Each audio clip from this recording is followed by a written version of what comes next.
तमिलनाडु के करूर जिले में एक्टर विजय की रैली में शनिवार शाम मची भगदड़ के मामले में अब मरने वालों की संख्या 39 तक पहुंच चुकी है। पुलिस फिलहाल इस पूरे मामले की जांच कर रही है। इन सबके बीच रविवार की सुबह घटनास्थल से जो ताज़ा तस्वीरें सामने आई हैं वो बेहद हैरान करने वाली हैं। इन तस्वीरों में सड़क पर चप्पलों का अंबार लगा दिख रहा है, साथ ही आसपास सामान बिखरे पड़े हैं।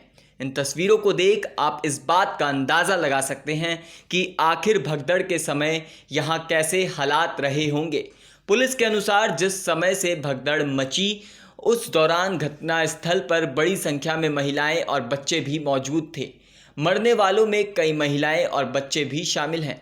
आपको बता दें, इस हादसे में जान गंवाने वाले लोगों के शवों को अब परिजनों को सौंपा जा रहा है। परिजनों के शवों को देखकर पीड़ित परिवारों के आंखों से आंसू नहीं रुक रहे हैं। அண்ணன் பையன் ஒரு பையன் 2 பையன் ஒரு பையன் இறந்துட்டான், பெரிய பையன். சின்ன பையனை காணோம். வீட்டுக்காரம்மா வேற ஐத்துல வச்சிருக்காங்க, எங்க அண்ணிய வேற. நான் என்னதான் பண்றாங்க தெரியல. என் பையனுக்கு கண்ணு பூரா காயமா இருக்குது. ஆளே இதாயிட்டான். போய் உள்ள போய் பார்க்காம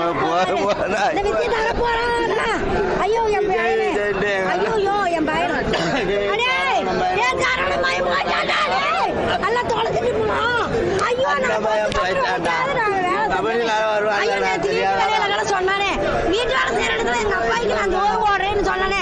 அந்த சோறு வேணா தெரியும் என் பேரனுக்கு. அந்த அண்ணன் கடை கேட்டாரே பாப்பா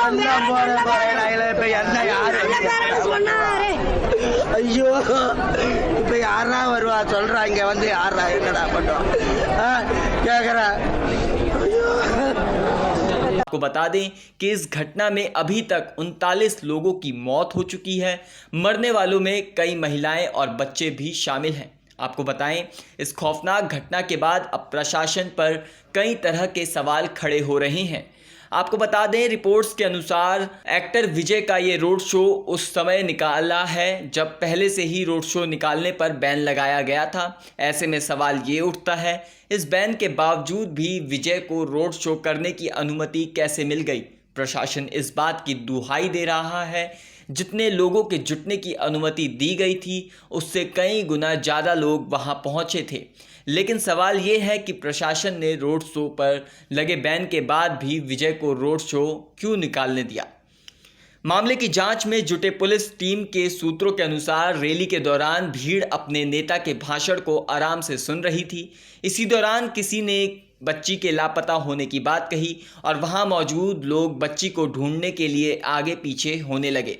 इसके बाद भीड़ का एक बड़ा हिस्सा एक ही दिशा में चलने लगा। एकाएक इतनी बड़ी संख्या में लोगों एक दिशा में चलते रहने की वजह से स्थिति कंट्रोल से बाहर हो गई और भगदड़ मचना शुरू हो गया।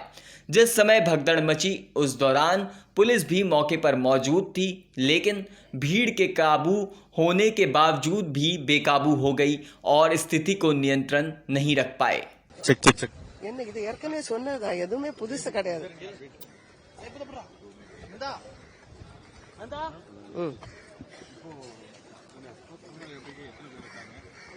அதாவது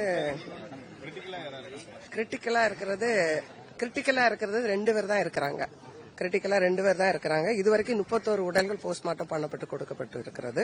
மீதி உள்ளது இப்ப முடிச்சிருவாங்க, காலையில முடிச்சிருவாங்க. மொத்தம் அனுமதிக்கப்பட்டவங்க 91 தான்.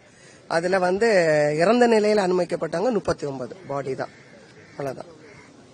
வேற என்ன உங்களுக்கு? 2 பேர் தான் இருக்காங்க. 2 பேர் தான் கொஞ்சம் கிரிட்டிக்கலா இருக்கிறாங்க. அது ஒருத்தங்களுக்கு ஏற்கனவே டயபெட்டிக் எல்லாம் இருக்குது, லங் இன்ஃபெக்ஷன் இருக்குது. அவங்களுக்கு தேவையான மருத்துவ உபகரணம் நடந்திருக்காங்க. மற்றவங்க எல்லாம் ஒன்னும் பிரச்சனை இல்லை. மொத்தம் 52 பேர். மொத்தம் 52 பேர் உள்நோயாளியா அனுமதிக்கப்பட்டாங்க. 52 பேர். 2 பேருக்கு தான். சரி, நான்